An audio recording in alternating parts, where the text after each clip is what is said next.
Hey there all, my name is Liz Wright and I am a professor of psychology at Northwest Vista College in San Antonio, Texas. I've been doing these short videos every day to talk about things that I've read in the media or things that I thought were interesting, things that I thought that my students might be interested in learning more about.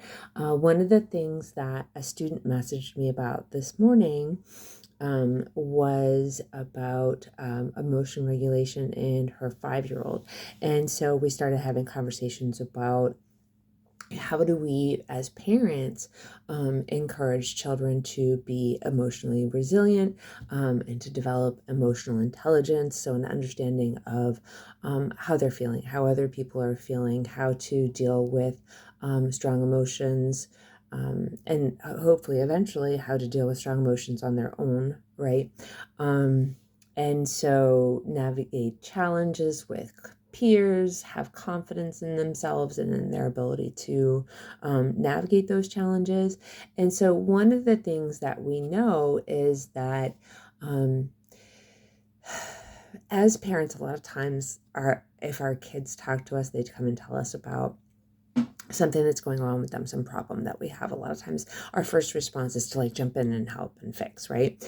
But one thing that we have to kind of stop ourselves from doing is doing the jump in to help, because having a little bit of silence where the child can emotionally process, think about, maybe bounce some ideas off of us, can be really beneficial. So instead of, as a parent jumping in and saying, well, what if we did this or what if you did that?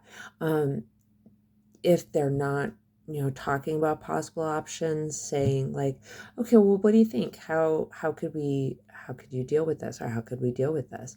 And just being quiet and feeling comfortable with that silence, because a lot of times the kids may not feel comfortable with silence, and it's useful to get comfortable with silence because sometimes people have to think before they have a conversation. And so if we're having a really big or important conversation, maybe the person doesn't realize that it's going to happen or something like that, and they have to think about how they want to respond.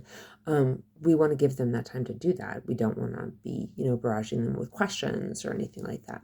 So, allowing for silence, giving them the time to think about options, to think about what they want to do. Also, learning to name emotions is really important. A lot of times when you talk to older kids and you ask them, like, tell me some emotions, they can come up with like 5. And so we want to broaden our emotional vocabulary to not just like happy, sad, and mad, frustrated, disappointed. What else, because there's just so many different emotions that we can be feeling. And sometimes it's just complicated, right? It's a combination of this and this and this and this.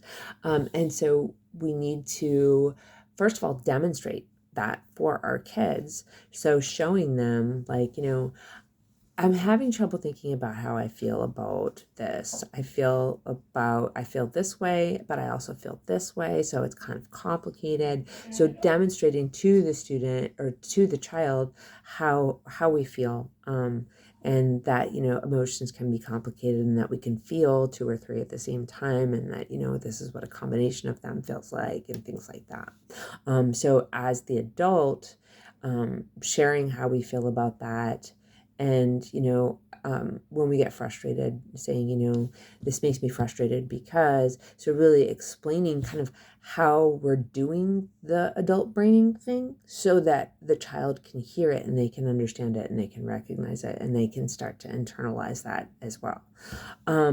Another thing that parents can do that can help their child become emotionally resilient and understand their own emotions and understand others' emotions is to actually apologize. So when you're wrong, apologize and let your child know what it is that you did wrong and maybe why it occurred, and what you're going to try to do differently, and actually mean it, not just saying like, oh, I'm sorry that I yelled at you, but that kind of becomes like, yeah, mom apologizes, but she still does it. So apologizing, explaining, I'm feeling really overwhelmed today. I have all these things that were going on, and you probably know how that feels. Like you get frustrated and frustrated and frustrated, and then something happens and it just kind of pops off, and you open your mouth and you say bad things. And that's what happened to me today. And I'm really sorry that I did that to you. Um, but also, we have to allow children to be able to do the same thing. So as an adult, me saying like, yeah, I can apologize to my kid for yelling at them. A lot of parents think that children should be able to control their emotions and shouldn't be yelling at their parents and that sort of stuff. And while I agree that like we shouldn't be yelling at anybody, but at the same time, are your kids going to get frustrated? Yep. Are they going to have trouble expressing themselves? Yep. If they had a bad day or they slept badly last night, they didn't eat enough food today, their blood sugar's low, are they going to be in a grumpy mood? Yep. So we have to give them the same grace that we give ourselves. And so, we may tell our partner, I'm sorry, I'm just in a really grumpy mood. I slept really bad last night and I'm so tired. Okay, then we expect our partner to be like, okay, my significant other isn't angry with me. They're just in a bad place today. They're grumpy today. But a lot of times when our kids do something like that, we're like, you cannot disrespect me. And it's like, well, but hold on. We give ourselves the grace by recognizing that these things are going on. But you're not going to give your child that sort of grace when they're having trouble controlling their emotions.